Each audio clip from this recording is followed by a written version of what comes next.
signé Oyami Bali. Or, ce sont des propositions de Kagame. Kagame a changé tout quand il a compris que non, tu devrais signer quand même l'accord sur l'intégration régionale et économique. Vous devez faire. Kagame s'accroche à ça. Quand Tshisekedi a refusé ici, Kagame était le premier à réagir. Regardez, c'est lui qui veut la paix. Voilà, il refuse l'accord. Maintenant, Tshisekedi maintenant, a kangi Kagame na coin penda ya coin ya linzaka. Aiko kangaya che kachi. Alobi, je signe l'accord d'intégration régionale, mais nous ajoutons une disposition. Cet accord d'intégration régionale économique ne peut s'exécuter qu'après le départ du M23, donc du Rwanda sur les sols congolais. Et là, c'est la même chose. J'ai vu des gens interpréter mal cette histoire.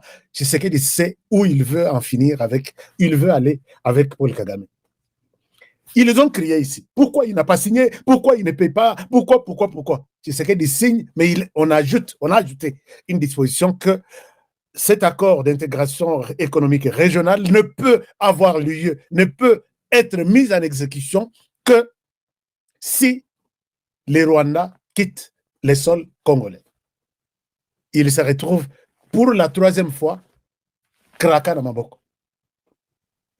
Puisque Bango Bazalaki Kozela, Tshisekedi a signé, nous ne sommes pas en bonne relation. Toujours au Kanate, toujours au Banate. M'a demandé que yo demande que l'FDLR menace la paix de l'autre côté. Il faut balongwa en RDC, bazon akuna. Mais Ngaïpe demande que batuna yo balongwa sur les sols congolais. Mais aujourd'hui, tu m'accuses sur toute la planète, je ne signe pas l'accord d'intégration régionale. Je vais signer, mais à condition que cet accord ne peut avoir lieu que si le Rwanda a une présence zéro de ses troupes sur le sol congolais. Et même chose avec l'FDLR, vous allez les recevoir. Basopi Lisusu Kagame Mai na Makolo, Tshisekedi Azuye. C'est pourquoi moi j'ai toujours dit que ni moi qui parle chaque jour sur Tshisekedi, sur Kagame, peut-être je ne connais pas encore Tshisekedi Félix. Puisque là où nous attendons le moins, c'est là où il part et il réussit toujours. Kagame ne peut plus réclamer quoi que ce soit, puisque l'accord Tshisekedi a signé. Et voilà, il dit, d'ailleurs, Bilok Rabino Akolwana n'a signé un moté et Zabiente. Est-ce qu'il a senti que Batieye dos au mur? Jusque-là, chers amis, nous sommes sur une bonne direction. Kagame peut à chercher toute façon. Il y a qu'au dribbler Bisso à Zuité. Toutes les façons qu'au dribbler Bisso à Zuité. J'ai une révélation. J'ai une grande alerte que j'ai faite dans cette émission aujourd'hui. Et ça, Maman Wagner Kayikwamba, cette révélation que j'ai faite aujourd'hui, c'est à vous. Et je la fais aussi au président de la République. Prenez en compte ce que je vous dis aujourd'hui dans cette émission. C'est pourquoi je suis venu Mangouya Kosaganate, là où j'étais. Je dis, je dois laisser ça avant que Batbalala, je dois dire ça. C'est pourquoi je vous demande de liker cette émission. Faites-moi un like, c'est-à-dire vous me faites ça. Voilà, vous me faites ça. Et puis, je pense que ça va être quelque chose de bon. Vous voyez que je ne suis même pas en studio. Je n'ai même pas mes trucs que je peux mettre derrière. J'ai juste fait quelque chose pour que vous allez informer. Partagez au maximum cette émission d'aujourd'hui. Partagez au maximum. Likez au maximum. C'est pourquoi moi, j'ai toujours pensé à revenir à Jules Mouteboa, Mwaka, Mwana Mayele Lissous. Ah, Papa Donna, Mwana Mayele, Mwana New York, comment ça va? J'ai vu que vous avez tenté de me rejoindre sans succès. Je suis toujours avec vous, de cœur avec vous. Sans oublier maman Abigail, tous ceux qui me soutiennent dans ce travail, je suis vraiment avec vous. Alors, la première des choses, je voulais expliquer que l'accord pourra avoir lieu. Cette fois-ci, j'ai fait une prophétie, mais n'oubliez pas que ma prophétie est bêta, moi, Mouké, à côté rarement. La semaine prochaine, entre le 21 jusqu'au 25, je suis sur les dossiers. C'est pourquoi je dois me retrouver aux États-Unis le plus vite que possible. Parce que je dois couvrir avant les deals, pendant les deals et après les deals. Je suis là. Et je le ferai dans frais personnels. Ah oui. Je vois vous pouvez partir. Moi, je partirai dans frais personnels. Je n'ai demandé aucun rond à quelqu'un. Je le ferai. Je vais expliquer au Congolais, puisque c'est les résultats, c'est mon résultat aussi. du combat que nous avons commencé à mener depuis 2 années avec Félix Tshisekedi pour contraindre Kagame à quitter les sols congolais. Et il va quitter. C'est pourquoi je vais vous amener dans la deuxième partie de cette émission jusqu'à Goma. Je vais vous amener à Goma, vous montrer que la peur a vraiment changé de camp. Ils ont tenu une réunion. Ils ont tout fait en se posant la question, puisque Namini Toyo, ils sont en train de suivre l'émission HK Today. Ils se disent, d'abord, on a cette réunion dimanche. Nazaki n'a tenté de faire la émission, lundi, mardi, lelo, mercredi, nalobi, je vais tout dévoiler. Makenga a kidnappé Batuna Yenyos, Nord Kivu, Sud Kivu, tous ceux qui dirigent l'M23. Il leur pose la question, comment ils sont en contact de tous nos plans, toutes nos discussions, qui est les traîtres parmi nous? Je vais vous donner la suite. Est-ce que Makenga a trouvé les traîtres? À ces réunions, j'avais tous les comptes rendus. Le Rwanda n'a plus de place en RDC. Ça, je vous l'ai dit. Tous ceux qui viennent là, oh, je viens adhérer, ils viennent peut-être envoyés par nous. Vous croyez que c'est vous qui savez comment infiltrer les gens? Nous aussi, nous savons comment infiltrer les gens. Donc, confusion et kokota nakana bino na ndenge. Au moins, moutoyer. Je suis venu adhérer. Donnez-lui la carte, donnez-lui tout. Mais je peux vous dire, peut-être c'est quelqu'un que Honoré, j'ai dit, vas-y. Tu restes à Goma. Tu restes avec eux. Nazol Babongo pour que vous êtes dans le contrôle de l'histoire. Ça, je vous dis, hein. Je vous dis, même dites à votre chef Kagame que nous avons tellement infiltré ces gens et nous leur avons montré comment nous infiltrer. Et là, nous sommes contrôlés par ces gens. Moi, je n'ai jamais caché. J'ai dit, je suis avec vous. Même là où Makenga dort, lundi, à l'Alina, je vais vous donner tous les détails. Lélo n'a évité Soka Kolala Wapi. Chaque jour, il dort à un endroit différent. Makenga, si tu m'écoutes, lundi, au Lala qui place Moussoussou, et pas à Manga Tchouchou, résidence côté à fleuve lac Kivu. Mardi, ok, là, la place, il y a non loin, il y a qui marché. Mercredi, Lélo, au Lali, na résidence, il y a Bahati Lwebo. Je te dis, na évité Lélo, na Bouto, Kolala Wapi, je suis au courant de là où tu es. Et si je suis au courant, les services de mon pays sont au courant aussi.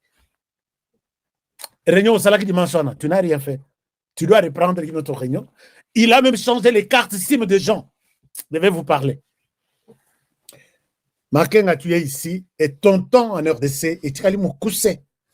Chers amis, on évolue, je suis en train d'annoncer, moi, Bambo, il y a solo pour aujourd'hui, pour vous montrer que ces gens-là, Bazaba petit, puisque je contrôle certains. Ah oui, je contrôle certains. Même ceux qui vont changer mon numéro de téléphone, vous croyez avoir réussi? Jamais. Jamais. Je suis dans ton téléphone. Peut-être je suis dans ton téléphone.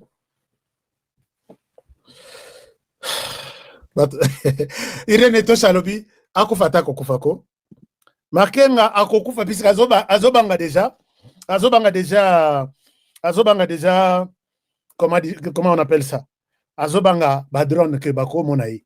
Azola la isika mokote, azokota na bureau akofanda te, akomi ovanda la libanda, ou soit na Kigali.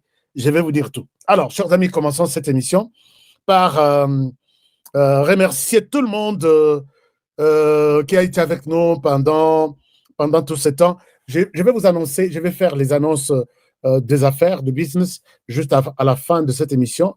Mais je dois tout de suite signaler que j'ai un grand Zoom, une grande réunion d'affaires. Je crois avoir abandonné les bonnes habitudes. Yakolak Sabino, qui peut faire quoi pour gagner même $1 par jour? Et je vais répondre ça. C'est samedi ici. Nous aurons une grande réunion. Je vais voir ce que je peux faire pour avoir une grande réunion Zoom. Zoom, au moins 1000 personnes. Ce qui te bandit dans 1000, dans les 1000, tu peux s'en un mois. Totali, est-ce que dans un mois, Batouazongi, on a coupé ce résultat? Qui a gagné quoi? Est-ce qu'on aurait à perdre temps ou on aurait été avec les gens? Moi, ce n'est pas seulement les informations, mais c'est aussi les affaires. Parce que ça marche de pair.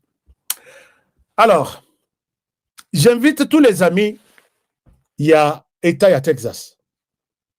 J'invite tous les amis voisins de l'État de Texas qu'il y a une grande rencontre, il y a Kosambe Lanzambe. Chers amis, dans tout ce que nous faisons, n'oublions pas la prière. Dans tout ce que nous faisons, n'oublions pas la prière. Cette grande activité s'est faite, c'est 20 novembre. Aujourd'hui, nous sommes les 12. Donc, dans 8 jours. Donc, vous avez la possibilité de planifier votre réunion, votre vacances au travail. Comme ça, vous allez vous retrouver dans cette réunion. Je vous montre ça, la grande activité et ça. Ne quittez pas, puisque cette alerte que je fais dans la deuxième partie de cette émission vous concerne aussi. Nous devons travailler pour les pays, nous devons sauver les pays. J'ai une urgence.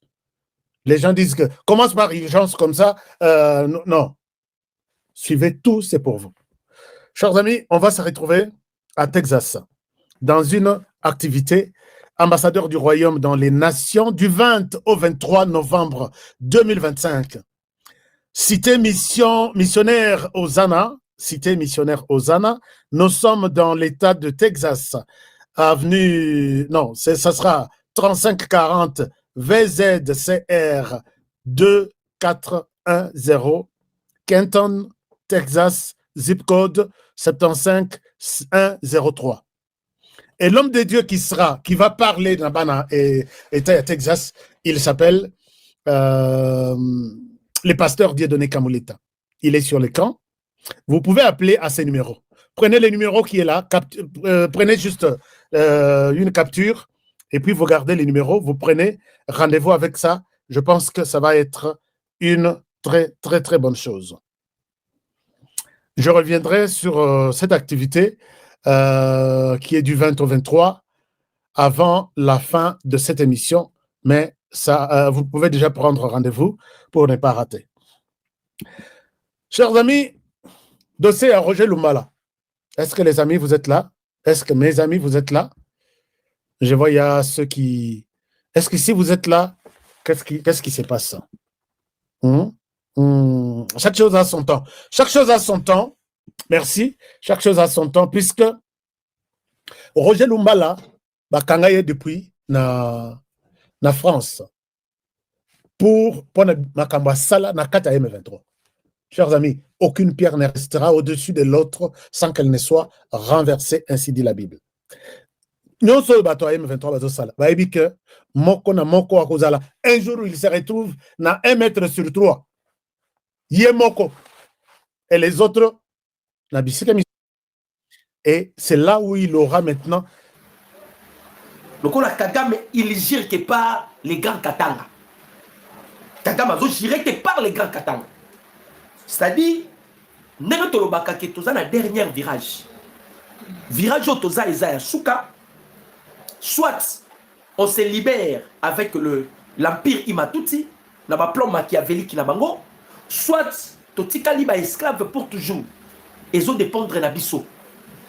Pour que tout se libérer et Sengela qui peut tous à la tête de ce pays, un président raisonnable, un président qui peut faire face na atrocité, face na makamunyon sur ba plan machiavélique nyonso ezalaki na mesa. Alors Ndenge Kagame a pénétré qui déjà ba Butembo ba Beni si déjà là ba Katanga ba grand Katanga bazalaki batikalaki na ici moko o ezalaki arme fatale na bango. Il nous faut ba réussir kuna bango na ici wana directement ba kozomba moko grand Katanga. C'était Bujumbura, Burundi. Tangu Paul Kagame aye vers atindi délégation ba IM23 qui ba mona Evariste Ndashimiye au hasard ami fidèle atalisi fidélité na ye atalisi bolingo na ye na République démocratique du Congo. Ndashimiye a boyi au nom Ndashimiye faut longola ba militaire parce que Ndashimiye c'est comprenant qui idée à Kagame. Tellement comprenant qui idée à Kagame, qu'est-ce que Ndashimiye a fait? Ndashimiye a joué kaka nini Kamanyola a bloqué kaka Kamanyola. A bloqué kaka Kamanyola parce que Kamanyola est en bifurcation.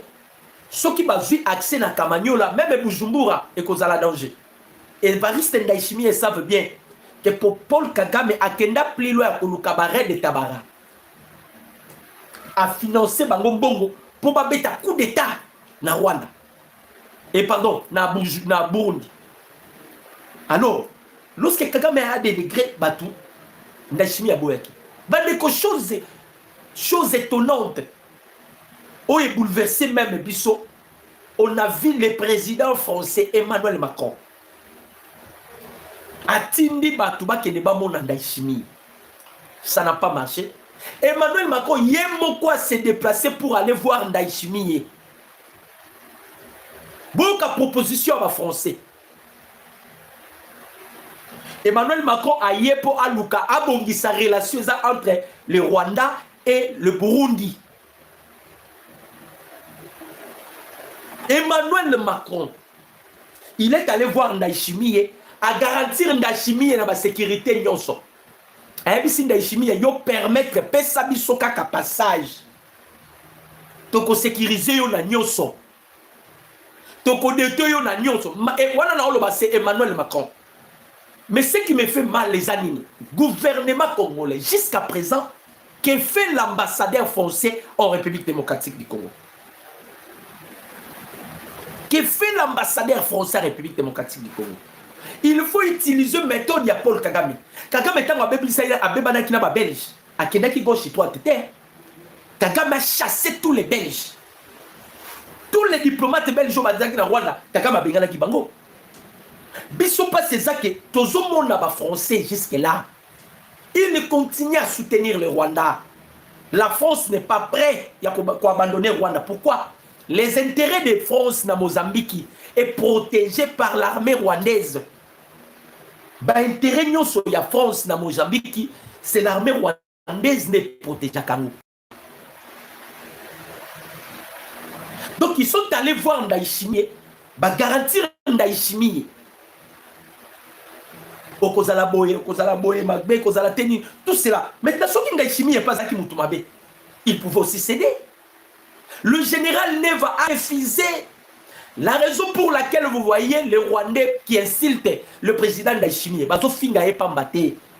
Muto aza obstacle ya plan machiavélique ya Paul Kagame parmi ba président tozana bango na kati ya Afrika wa Evariste Ndayishimiye na président ya Tanzanie o asengi kutu mokonza mboka lobi kite EAC là-bas. EAC za na poche ya Kagame.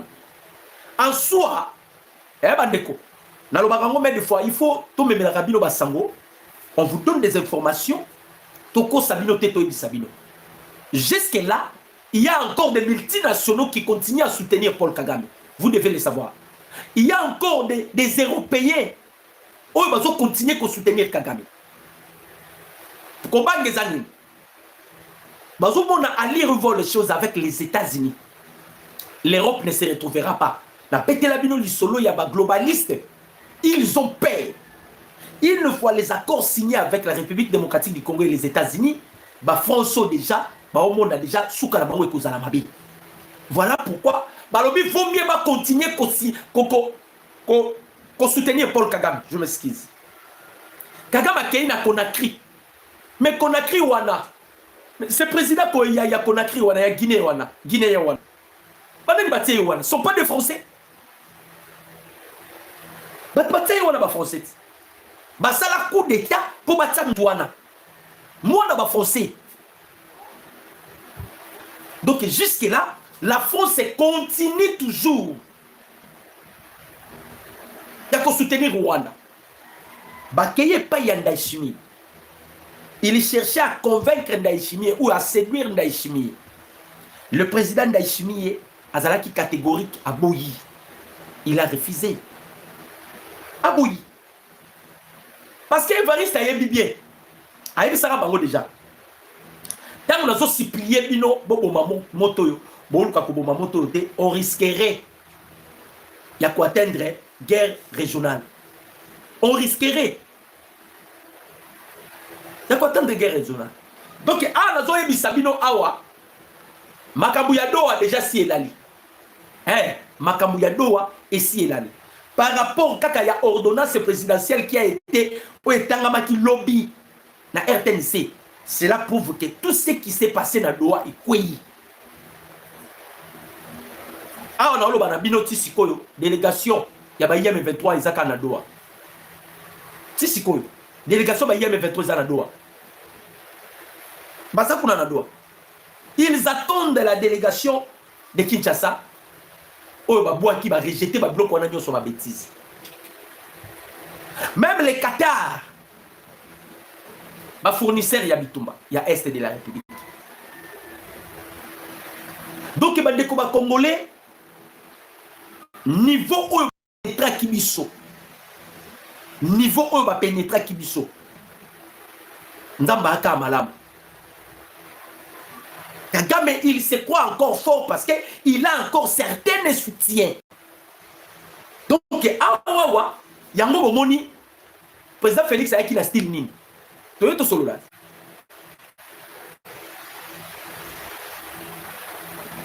Donc, sur les actes que tu solo lit, ce qui a compromis les actes de continuer, c'est ce qui a fait que l'objet a détruit 8 compagnies.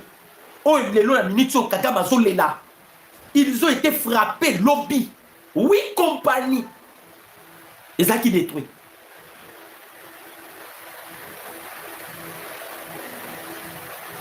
Tout ça, même j'ai eu un bazala qui n'a pas. J'ai bazala kanango zaranini. Donc tu as négocié. Kaka mazo koti sarabatou azo renforcer azo sur ma position. Surtout ba yeme 23 bomonyo yo. Si comme azo la kaka, tu signé accord ya paix, tu signé accord ya paix. Tant ba osenga tu signé accord ya paix. Et ça parce qu'ils sont en état de faiblesse et puis bazan en difficulté. Difficulté dans makambo ya financement bongo. Mbongo et le kozoli ya bango. Financement ya bongo. Donc Mousselo bango bazwa yango wana. Est-ce que le président Tshisekedi a copié style liagé à Kagame? Vous savez, les deux entraîneurs sur terrain. Bitumba mingi ezalaka roye ba j'ai adversaire na yo. Et ça football. Le président Tshisekedi si aloba yango kala. Bonjour papa nanga Paul Mbouya na monio. Papa Paul Mbouya na monio. Kagame si non le président Tshisekedi si aloba yango na LCI. Tant vous konzabo kakende ko humilier Emmanuel Macron président français. Le président Tshisekedi a dit tombe toi na kati ya jeu des dames. Donc problème tout ça na ngona Rwanda na minute oyo. Bandeko. Eza bitumba ya des entraîneurs. O azana besoin yeba style ya jeu oyo, o azana besoin yeba style de jeu oyo. Mais nenge makambo zo kende pa na biso parce que biso tozali ba kolo mabele. Ba bia mungo ba kenda kolo bake baba nani baba belge bazwaka parti ndambu ya est ba kotisa mo par force pardon parti ya Rwanda ba kotisa mo par force na République démocratique du Congo sont des malades. Sont des malades. Sont des malades. Et ça là qui plan au bango bataki na mesa. Mais ce que tu komi ko kena bango bongo. To kei to solo li na bango na doa. So kaka blocage moko bini. Na ba revendication to zongi à to beti. C'est ce qui a fait que lobi to beti bandeko 8 entrées, 8 compagnies, 8 to détruire. Je vais expliquer aussi ma rôle ya compagnie wana. Vous savez bien qu'ils ont créé un gouvernement parallèle. Bah créer un gouvernement parallèle et ce gouvernement parallèle qui gère ces entreprises-là, ma compagnie wana. Ne gère pas yango. Gouvernement parallèle au basala ne gère pas l'entreprise wana. Bandeko, le président Tshisekedi a mobile. Boyo kananu. Boyo mes vidéos, vous commentez, vous partagez. Boyo kananu. Nengeto. Mukonzamboka bandi ko anile nanu. Mukonzamboka bandi ko anile. Boyoka.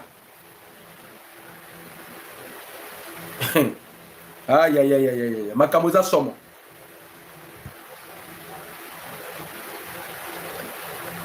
Mukonzamboka osa la blagite. Tozo ça la blague té. Ah bah Kagame baza comme il est là. Ah, mais tu sais que yo. Qu'est-ce que nous devons faire? Et ça blaguité. Les chefs de l'État, de plus en plus, ils sont puissants. De plus en plus, ils sont là, c'est qu'ils sont puissants. De plus en plus, ils sont là, c'est qu'ils sont puissants. Kagame a kanisa qu'on dirait que tout le monde est a vu vertige. Vous avez vu vertige à Zuyanine. Yo zoloba, ozo contrôle, il y a Est, on dirait Est, on est à Ramabélé na yo. Que certaines décisions que nous devons prendre, biso, ba Congolais to la décision la biso, Kagame aya ko la biso ba décision. Vous blaguez avec le peuple congolais. Et ça sous bongoté. Vous blaguez avec le peuple congolais. Force ne ba simba qui est ba israélien. Bango na to récupérer bangoti. Kagame a été soutenu par les Israélites. Peut-être ba to belé ba yebité. Ba israélien de ba simba qui est. Dieu merci. Batoka bazaki simanaye. Ba komi kolongwa. Et tout le monde a déjà chute libre. Ils ont mis mis sur la biso parce que Amata Kita. En négociant qui te permettait que ça y est, espace. Kagame Ngaga Tambola Nicolas Bazolo Nabiso. Kagame Ngaga faire du n'importe quoi. Et reste que le président Tshisekedi. Alors, plus rien ne sera comme avant. Plus rien ne sera comme avant. Et c'est ce que nous voyons aujourd'hui. Bon aimer vidéo, bon commenter, bon partager. Bon aimer vidéo, bon commenter, bon partager. Ah, Paul Kagame, okolela yo nanani. Okolela yo nanani. Olivier Nduringere azolela. Nduringere alobi boye. Makambo to solo la ki na Washington na Doha. C'est ce que aussi to solo la ki na Washington. Ezala kinde intégration économique régionale qui a été déjà éprouvée et paraphée par les deux parties ainsi que par le médiateur américain. Sincèrement, je pense qu'il est grand temps que les porte-parole du gouvernement de Kinshasa cessent de désinformer en permanence le peuple congolais ou le public congolais qui ont besoin de la vérité sur l'application de l'accord de paix en cours. Vous parlez sur l'application de l'accord de paix. L'accord de paix que Paul Kagame dit que les accords, il y a la malhonnêteté dans le accord wana. Biso to konzi makor wana te. Ezala ba malhonnêteté na kati. On ne peut jamais se fier na accord wana. C'est ce que Paul Kagame dit, non? Mais awa sikoyo bango ba olinga ba vandelango. Ba vandelango. Bandeko. Le président Tshisekedi ici à Lobaki, on ne se laissera pas faire. On ne se laissera pas faire. Mouya Yalobi, dialogue nyonso. Et pardon, les chefs de l'État, avant qu'ils se rendent aux États-Unis, il faut d'abord les Goma et les Bukavu soient libérés. Ndenge Kagame appelle ça qui va principe, ba condition, après ça qui va condition. Il a droit aussi, il est libre. Il y a ça va condition. Biso pe tozongi sele na ba condition. Ba FDLR pe bangona ba osenga ye. Ba FDLR ba osenga ye pe. Ba solo nati. Andima ba solo.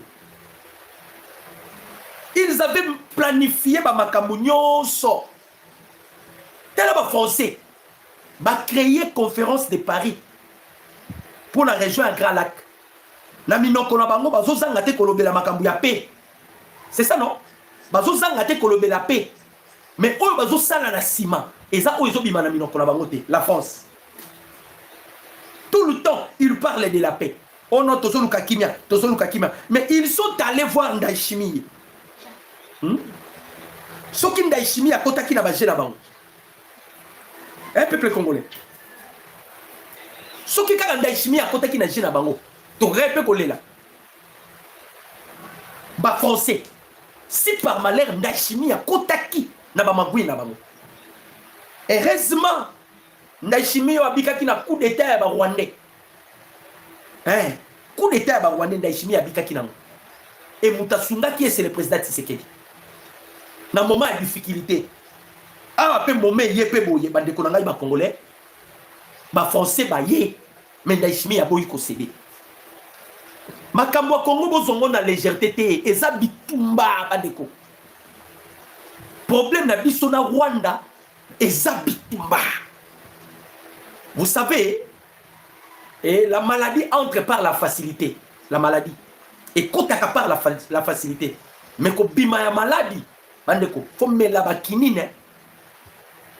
On met la bakinine, ozona ba tonga makasi pour que maladie bima na nzoto na yo.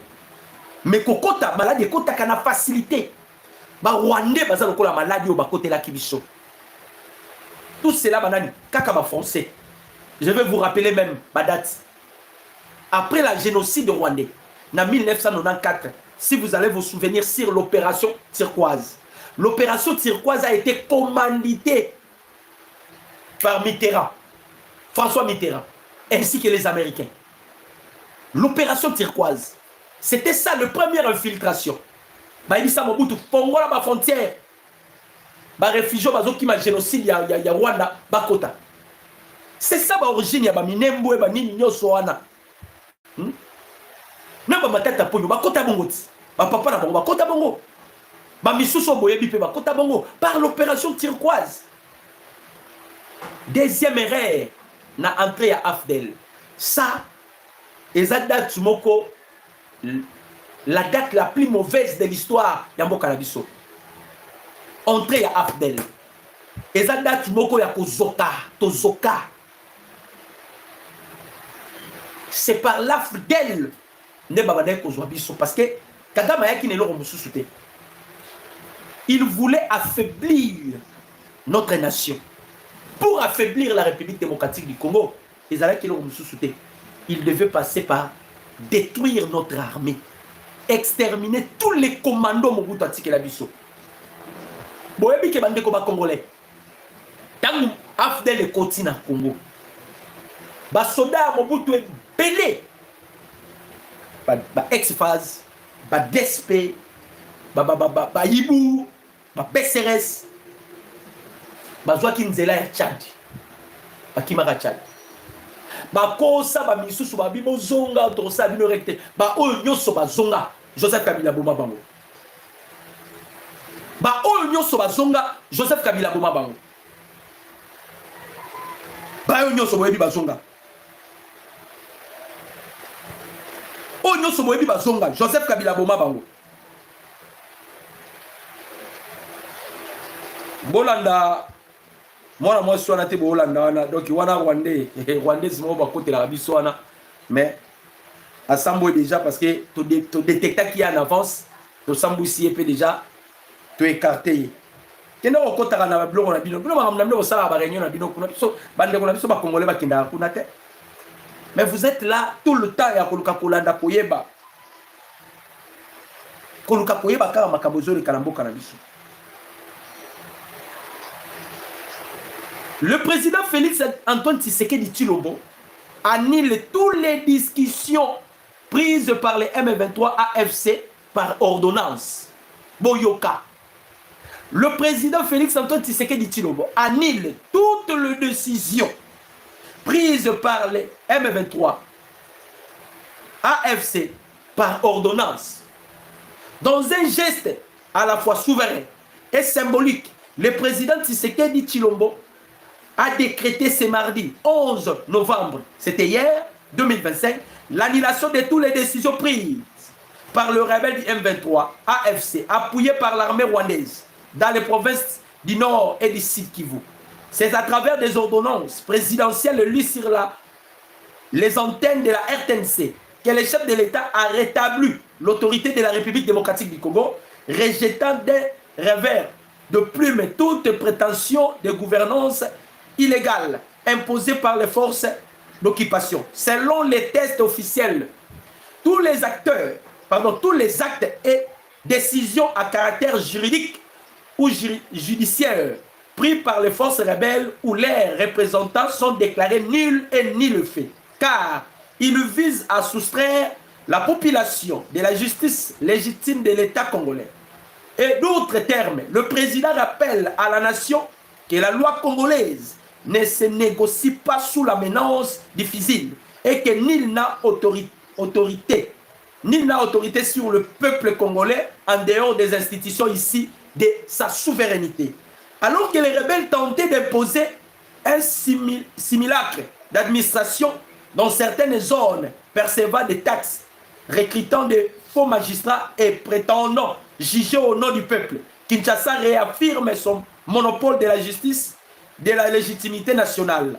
Donc, awa sikoyo, nous saluons Mebanda. Nous saluons Mebanda. Depuis délégation, il y a Bertrand Bissimo. Délégation, na bango ezana doa. Bazo siplier, bazo tala ba avion nyonso zo kité zo ko atterrir. Soki ba komona délégation ya Kinshasa, mais délégation ya Kinshasa zo yate. Délégation Kinshasa zo yate pour nini? Parce que tokendaki déjà na doa to beti masolo, mais on a compris que non, Kagame to solo li na ye. Na beti la rabino stilo ya token fai. C'est Kagame qui a ça. Et Ndaishimi alobaki yango. Quand Kagame négocie, il prépare un coup. Quand Kagame négocie, il prépare un coup. Et moi, je vous avais déjà dit, conflit autozanango entre Bissona et Rwanda. Mukondimo Kofwa Kufa. Pour qui m'écoute. Là, je vous dis la vérité. Mukondimo Kofwa Kufa pour qui m'écoute. Et boyebi Mouta Kufa. Bissona Kufa a mis en janvier. Et boyebi Mouta Kenegi en janvier. Cette fois-ci, c'est Kagame qui va payer les prix. C'est Kagame qui va payer les prix. Dans le qui n'a pas conflit à Bissona Kagame, il faut Moutumo Kwakufa pour qu'il m'écoute. Herman Cohen a l'obangwa plusieurs fois. Oh yo yo, Évariste Ndayishimiye a l'obaki. Avez-vous vu déjà un dictateur? Bon, quand on est dans le papier d'habit.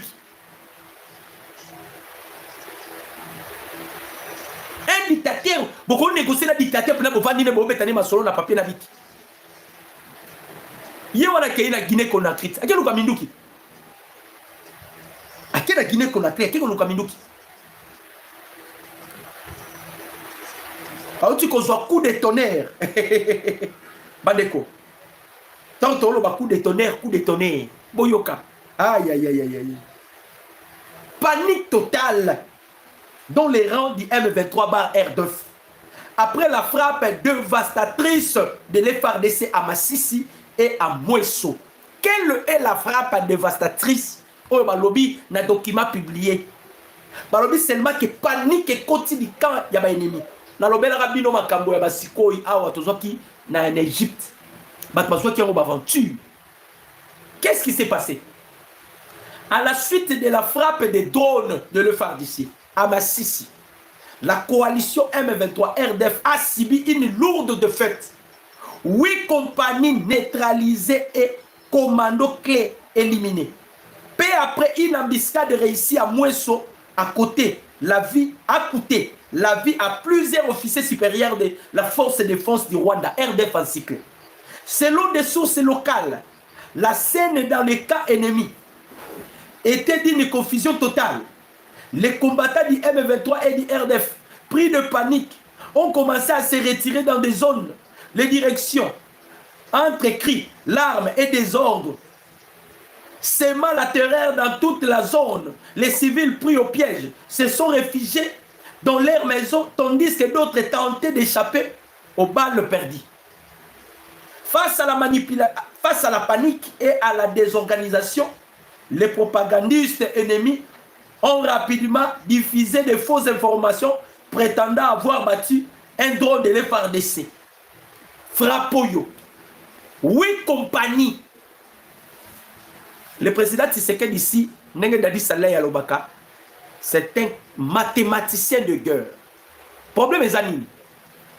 Dans mon adversaire, il faut quand même qu'on paralyse, qu'on détruire. Ici, ici qu'on permettre à Kota, ici qu'on permettre à la ravitailler. La compagnie wana, ba comment qui exploiter ba minerai. Ceux qui va exploiter minerai, ba teki, ba tini na Rwanda. Kagame a koluka ba acheteur, ba sombi minerai. À contrepartie, ba yeba pesi bango manduki. Ba fouti les sous ba soda et ba rebelle pour continuer. Ya ko bomaka ba ndeko ba congolais. Mikolo uta ko le kato beta ki ba mine. Ce que l'opi na butu, on a frappé 8 compagnies. Vous avez crise auto cotis na ngam na bango. boyebi crise oyo tokotisi na ngambo na bango. Le fait de ya frapper kaka 8 compagnies bandeko. Boyebi crise oyo tokotisi na ngambo na bango.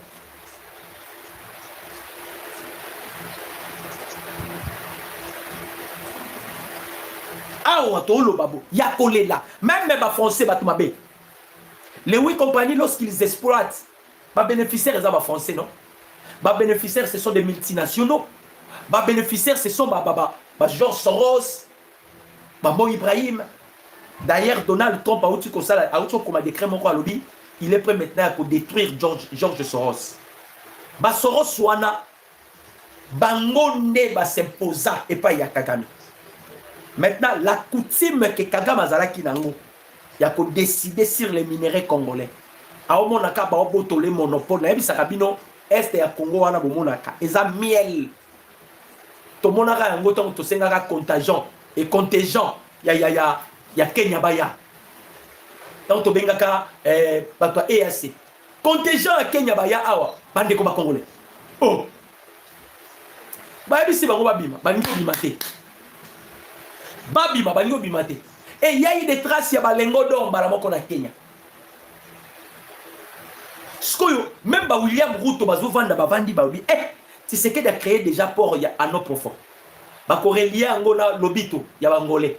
C'est-à-dire ba trafic onyo soto sala parce que William Ruto so bomona kayiwana yenda za la centre mer. Minéraux nyonso yiba makana Congo et kenaka na aéroport et kenaka na port ya Mombasa. Port ya Mombasa zapi na Kenya. Donc basala penza etidiko Kenya zui bake batiki boy. Kaka bongo. Maintenant avec le système au cas bamoni mkonzamboka vendre le port ya no profond. Babi de que Tshisekedi ya bomi biso. On aura la difficulté à ba makambo belé entre autres kaka ba minéraux ba ibaka. Et ba lobi mandengeni. Skol ba compagnie na bango ba Geraka. Ba compagnie na bango yo ezalaka na nini na bango na contrôle na bango. Ndeto bandi ko frapper. Ndeto bandi ko frapper ba compagnie ezala ba contrôle na bango. Donc on veut vraiment que to kausana no bango, to kausa bango sur le plan en sorte que ba zanga kata ba minéraux ya ko pesa po ba ravitailler bango ba minduki. Au style Vladimir Poutine appelle ça Mkonzamboka. Au kausi bango. Soit au kausi bango avec nini défaillance déjà effective au bazar dans l'armée. Bah vous avez un problème. Bah vous avez un problème. Il y a un moment où Kagame bazo tuni manga mususu abandi ko finga présidente. Ya nini? Ya Tanzanie. Boyoki lisusu William Ruto. Il s'est tiré la balle. Dans le colonel. William Ruto a lobby. Vraiment, selon la démocratie, un président ne peut jamais atteindre 88%. Directement, c'est ici qui est Paul Kagame. Vous dites que selon la démocratie, un président peut atteindre 88%. Kagame a du mal à 99%. Cela prouve déjà qu'il y a une fraude dans Kigali. Namalo Balamamu va remonter au Tana Bambeli. Namalo Balamamu va remonter au Tana Bambeli. Donc, bisona Rwanda, bande ko ba Congolais. Toyebi saka bande ko na biso ya Bukavu ya Goma. Bo s'attendre que les M23 ba obima na kimia. Ba M23 ba obima na kimia te. Rwanda bo tsana mitu na bino. Ata papier ba américain ba komi. Kagame c'est un petit. Et ça dictateur. Et puis azotala il a des cancers. Hein? Azana ba chance ya mukia pour continuer à vivre. Akomi kotambola na ba poche. Pourquoi ça a besoin à faire maboko bato? Il va pousser maintenant bato na nyoso na derrière. Dans n'enda bazo suki sabango. OK pas Kabarebe, James Kabarebe, il devient inapte. Il devient inapte. Ozo senti pas mutu ami combien s'il cancer. Mususu ana zo baluka kuna na Togo. Joseph Kabila azo baluka na Togo. Et boye ba Togo pas dans la plan ba français. Parce que Batouma Ben na kati Europe sont des Français. Batouyama Ben na kati Europe sont des Français. Batouma B ils sont Français. Donc il va y avoir déjà qui dit que Zawana makambo komeli bango bololo bololo Kagame ameki ba piste nyonso amekaka tous les pistes Kagame azwaka solution c'est comme si eloko esimba lisusu te ba piste nyonso so monaki bakendaki plus loin ya kocréer banani kosala bazone za parallèle gouvernement wana basalaki nyonso baosala, c'est-à-dire c'est le bango ils avaient déjà n'a pas pensé na bango, ils ont déjà balkanisé la République démocratique du Congo malgré to okende na bata oyo Poutine ayebisaka déjà mokonzi ya mboka ate eloko esalami ndenge nini yo continue kaka ya kwa na yo yo continue à quoi armée na yo parce que au moment opportun to bunda kaka au moment opportun to ko bunda kaka et awa na zo ebisa bino makamba bitumba siko eza na porte to beti bango wilingo masali malama point de presse il veut la paix non on va se battre on va se battre ba américain ba sunga biso batika biso to kunda na Rwanda na voie ya négociation to yokanaka jamais na Rwanda na voie ya négociation to yokanaka jamais na Rwanda il faut nous laisser se battre avec les Rwandais une fois pour toutes soto bundi na Rwanda au moins par là respect kokota ndenge lobaki nango Herman Cohen. Une chose que vous devez retenir depuis l'AFDEL jusqu'à nos jours, l'armée rwandaise a fait une guerre théâtrale ici en RDC. Le renversement de Mobutu s'est passé par la corruption des officiers qui ont trahi Mobutu.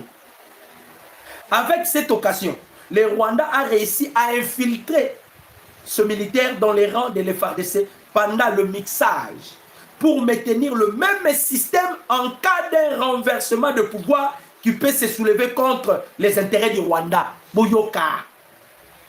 Le rôle, il y a mixage et brassage. Et ça, système Rwanda tiaki. Ce qui kaka bolingi bo telemela l'intérêt à Rwanda comme en danger, Paul Kagame bete le Rwanda.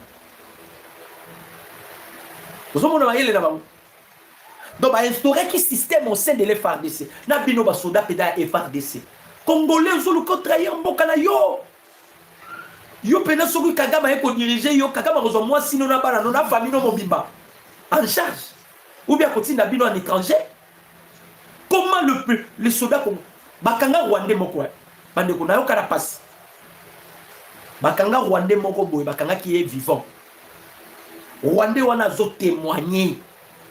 Alors, on a Congo. On a essayé ça na Burundi, ça n'a pas marché. On a essayé ça. Wapi, na Tanzanie, ça n'a pas marché. Mais nous sommes venus au Congo, on a compris que les Congolais sont facile la corruption. Et ils ont accepté. Les Congolais ont payé $20 pour qu'il empoisonne son frère congolais.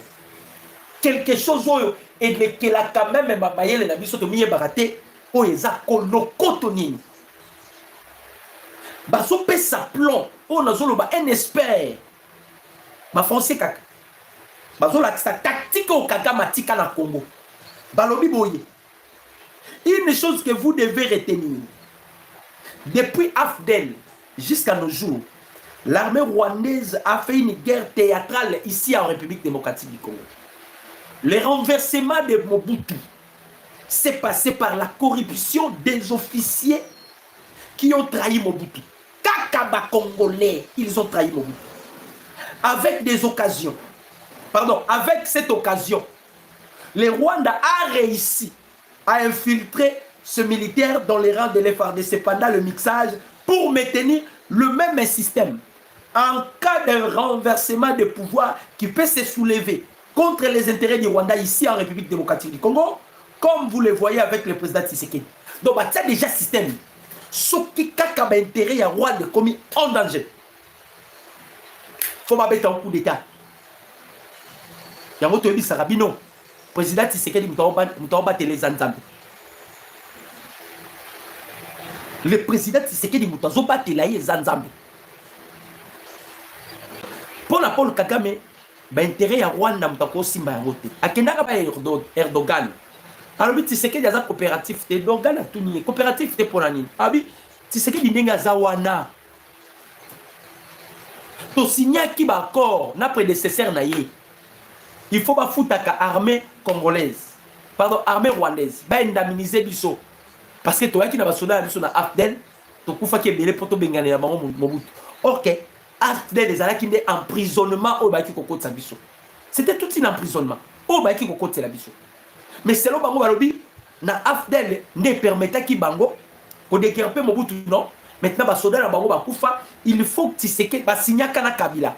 Kabila ne ko fout armée rwandaise. Maintenant quand le président Tshisekedi a simbi ango, annulé ango. Comme Kagame a créé qui déjà système. Une fois les intérêts du Rwanda ils ont touché.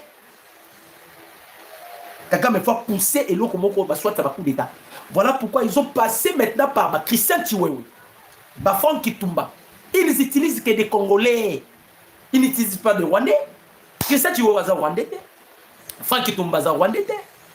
Officiaux Bazo Kanga est Rwandais. Jean-Jacques Mambo qui s'est retrouvé par M23, ce n'est pas un Rwandais. Nanga, ce n'est pas un Rwandais. Il utilise que des Congolais. Parce que les intérêts du Rwanda est en danger. Makolo Yolanda Lobakayango. On ne permettra pas Tshisekedi parce qu'on voit les intérêts du Rwanda et ça en danger. Makolo Lobayango. L'intérêt du Rwanda est en danger.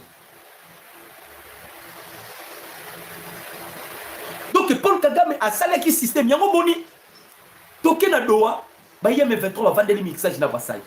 Tozonga na même bêtise. C'est que dit no bo sakana nanga ye. Bo sakana nanga. Balobia le Rwanda et ses alliés croyaient de renverser le président Tshisekedi dans quelques mois, comme fut le cas de Mobutu. Car ces derniers croyaient cette réalité à compta sur les systèmes d'infiltration qui affaiblit notre armée. Vous voyez maintenant, Kabila Zalaki sire ne bonomo na Kabila zo baluka et sa femme Abandai de Koloba, mon mari travaille dans le silence. Ils étaient sûrs na bakuna bango. Bazalaki sire na bakuna bango. Donc ils auront la facilité à dégager Tshisekedi. Maintenant les choses ne vont pas marcher. Comme ils pensaient, voilà, c'est pourquoi vous voyez les marionnettes Willy Ngoma, Nanga ne dorment plus en mettant l'espoir dans la solution politique que militaire. Les choses ont totalement changé avec l'arrestation des officiers traîtres au sein de l'FARDC. L'armement de Wazalendo, l'implication directe de l'armée burundaise et avec le renforcement de la capacité de la force aérienne de l'FARDC, les marionnettes voient autre figure très dangereuse de la guerre. Kagame saura qui système.